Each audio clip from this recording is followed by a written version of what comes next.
রাজ্যের মানুষ চিকিৎসা পাচ্ছে না, ডাক্তাররা গণতান্ত্রিকভাবে আন্দোলন করুন। মঞ্চ থেকে বার্তা তৃণমূল নেতা শাহজাহানের।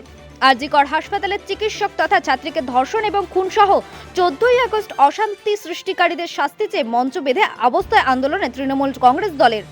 রবিবার জলপাইগুড়ি টাউন ব্লকের তৃণমূল কংগ্রেস কমিটির পক্ষ থেকে এই কর্মসূচিতে অংশগ্রহণ নিতে দেখা যায় টাউন ব্লকের তৃণমূল কংগ্রেস সভাপতি তপন ব্যানার্জি সহ শাহজাহান আলম এবং জলপাইগুড়ি পৌরসভার চেয়ারপারসন পাপিয়া পাল সহ অন্যান্য তৃণমূল নেত্রীকে।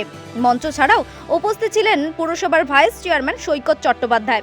মঞ্চের অন্যতম বক্তা শাহজাহান আলম বলেন, এদিন রাজ্যের মানুষ চিকিৎসা পাচ্ছে না, অপারেশন হচ্ছে না, ডাক্তাররা গণতান্ত্রিকভাবে আন্দোলন করুন, আমার কোনো আপত্তি নেই। তারা কেন চিকিৎসা পাবে না? বাংলার মানুষকে কেন আজকে দরজায় ঘুরে বেড়াতে হবে?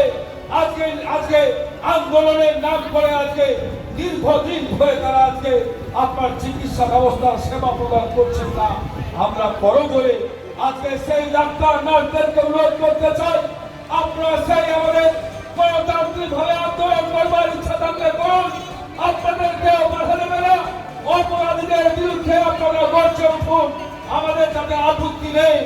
আমরা শুধু বলবার চেষ্টা করছি, আপাতকালীন যে চিকিৎসা, আজকে আহতের যে চিকিৎসা, অপারেশন হবার যে অসুবিধা হচ্ছে, সেই জায়গাটা আপনারা মানবিকভাবে দেখবেন।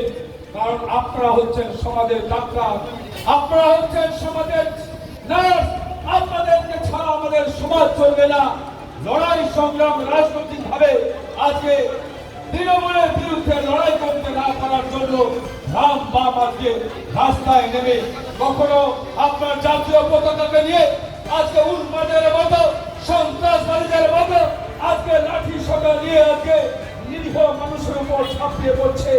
আজকে সন্ত্রাসীর মতো আজকে আপনার হাসপাতালের আপনার পরীক্ষার যন্ত্রপাতি থেকে শুরু করে কয়েক কোটি মানুষের টাকার যন্ত্রপাতি তারা আজকে ধ্বংস করছে। আমরা জলপাইগুড়ির বুদ্ধিজীবী মানুষের কাছে আমরা সুনয়ের সঙ্গে বিনয়ের সঙ্গে প্রশ্ন করতে চাই, সত্যি কি তারা নির্যাতিতা পরিবারে উই ওয়ান্ট জাস্টিস বলে আজকে তাদেরকে মাস্তানি করার অধিকার বাংলার মানুষ দেয়নি? হাসপাতাল হচ্ছে সেবার জায়গা, মাস্তানি গুন্ডা করবার জায়গা নয়।